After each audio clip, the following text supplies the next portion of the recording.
Oculto Vox. A Vila Mariana, com suas ruas arborizadas e o ar de tranquilidade, sempre me pareceu um refúgio seguro. Mas, em julho passado, essa ilusão se despedaçou. Divido um sobrado antigo com minha irmã mais velha, um lugar que, de repente, se transformou em palco de um pesadelo. Tudo começou com a viagem dela para Porto de Galinhas. Uma semana de sol e mar, enquanto eu ficaria preso em São Paulo, trabalhando. Na segunda-feira, com a casa só para mim, uma sensação estranha me invadiu. Não era solidão, mas algo mais e denso, como se um par de olhos invisíveis me observasse. Por volta das 14 horas, a campainha tocou. Um toque insistente, que ecoou pelo sobrado vazio. Na porta, um homem de uns 40 anos, com um olhar que me paralisou. Ele não disse nada, apenas me encarou por um longo minuto, um silêncio que gritava mais que qualquer palavra. "Posso ajudar?", perguntei, a voz tremendo. Ele sorriu, um sorriso frio que não alcançava seus olhos. "Só queria saber quem mora aqui", disse ele, antes de se afastar. Achei estranho, mas tentei ignorar. Afinal, era só um vizinho curioso, certo?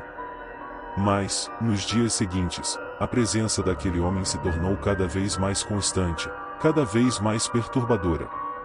Ele aparecia do nada, com o mesmo olhar vazio, as mesmas roupas surradas, como se estivesse preso em um loop temporal.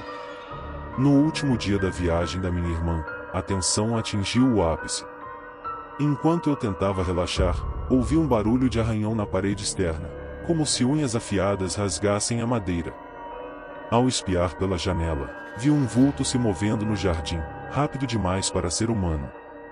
Aterrorizado, liguei para minha irmã, mas a ligação foi interrompida por batidas violentas na porta.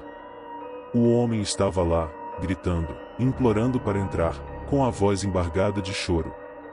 "Eu só quero te ajudar", ele dizia, "eu sei o que eles querem". Quem eram eles? O que ele sabia? A polícia chegou, mas ele já havia sumido, evaporado na noite como uma sombra. Até hoje, me pergunto, o que aquele homem queria? Por que ele me perseguia? E, o mais importante, o que ele sabia que eu não sabia?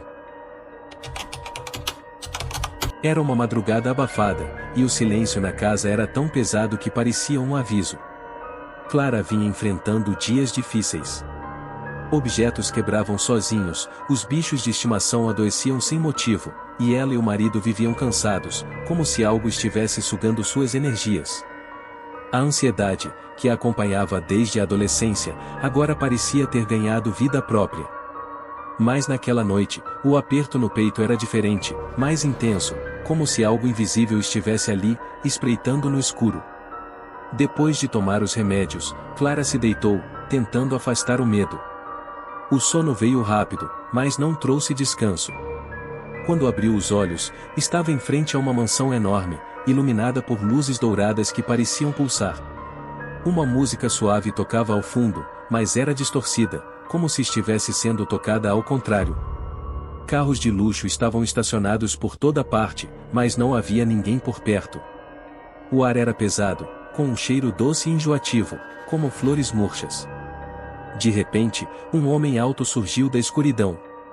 Ele usava um chapéu de aba larga, um sobretudo preto e sapatos brilhantes, mas seu rosto estava sempre nas sombras, como se a luz se recusasse a tocá-lo. "Isso tudo pode ser seu, e basta dizer sim", sussurrou ele, com uma voz que ecoava dentro da cabeça dela, como se não viesse de fora, mas de dentro. Clara sentiu o coração disparar. Aquele homem parecia saber exatamente o que ela mais desejava: dinheiro, paz, uma vida sem preocupações. Era como se lesse seus pensamentos mais íntimos. Ela sabia que aquilo não era um sonho comum. Mesmo com medo, deu um passo para trás e balançou a cabeça. "Eu não quero nada disso".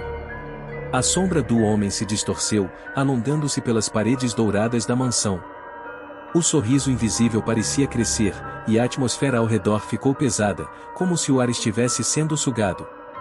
De repente, Clara se viu correndo por um corredor estreito, iluminado apenas por lâmpadas que piscavam de forma irregular. As paredes pareciam respirar, pulsando como se estivessem vivas.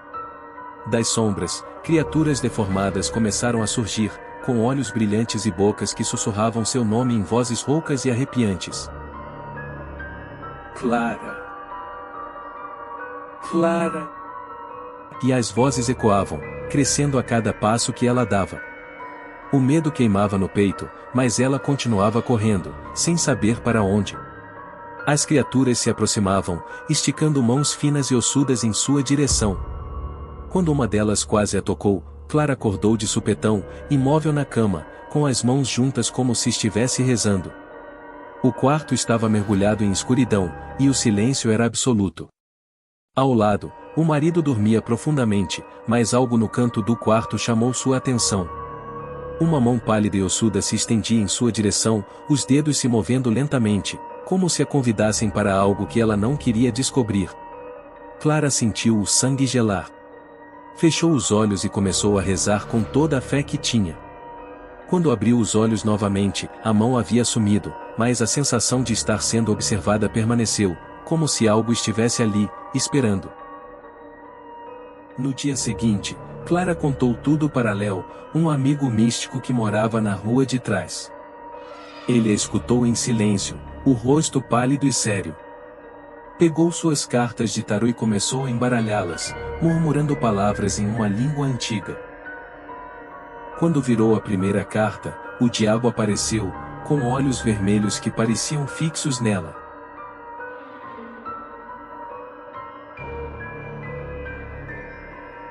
Eles aparecem quando sentimos medo. E disse Léo, com a voz baixa e grave. Quando estamos fracos, eles sussurram promessas, mas o preço é sempre a alma. O vento soprou pela janela, fazendo as velas da mesa tremerem. Clara passou a orar todas as noites, enquanto Léo reforçava a proteção espiritual da casa com ervas e símbolos antigos. Mas mesmo assim, as sombras pareciam nunca ir embora por completo. No meio da madrugada, ela ainda sentia a presença, aquela mão fria pairando na escuridão, esperando que ela cedesse. O tempo passou, mas Clara nunca mais foi a mesma. A cada noite, antes de dormir, ela segurava o terço com força, sussurrando orações até o amanhecer. Pois sabia que, enquanto a fé a protegesse, o pacto nunca se completaria. Mas as sombras sempre voltam para quem quase diz sim.